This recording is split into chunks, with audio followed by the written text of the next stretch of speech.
Hello বন্ধুরা, কেমন আছো? আশা করি ভালো আছো। অনেক দিন পরে আবার চলে আসলাম রান্নাঘরে, তোমাদের সাথে একটি ভিডিও শেয়ার করব। তো আমি আজকে লাউ দিয়ে ডিম রান্না করব। তারপরে অনেক মানুষদেরকেই দেখি লাউ দিয়ে ডিম রান্না করে, তো আমিও ভাবলাম রান্না করি। আমি কখনোই খাই নাই লাউ ডিম একসাথে রান্না করে, তো ভাবলাম আমিও রান্না করি। তো এখানে পাতিলে দিয়ে দিলাম পেঁয়াজটা লাল লাল হয়ে আসার পরে দিয়ে দিলাম 2টা ডিম ভেঙে। ডিমটা যখন একটু শক্ত হয়ে এসেছে তখন আমি নাড়াচাড়া দিয়ে দিলাম যাতে ডিমটা একটু ঝুরঝুরা মতন হয়।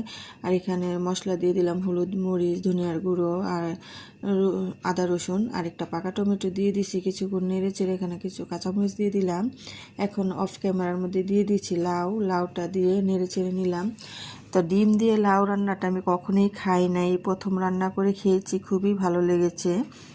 তো যারা রান্না করেছেন তাদেরকে অনেক অনেক ধন্যবাদ, আমার কাছে খুবই ভালো লেগেছে। তো এখন আমার লাউটা রান্না হয়ে এসেছে, ধনিয়া পাতা দিয়ে এখন আমি কিছুক্ষণের জন্য ঢেকে দিব। এই তো আমার লাউ রান্নাটা হয়ে গিয়েছে, অনেক সুন্দর। তো ভালো লাগলে লাইক, কমেন্ট, শেয়ার করে দিবেন। আল্লাহ হাফেজ।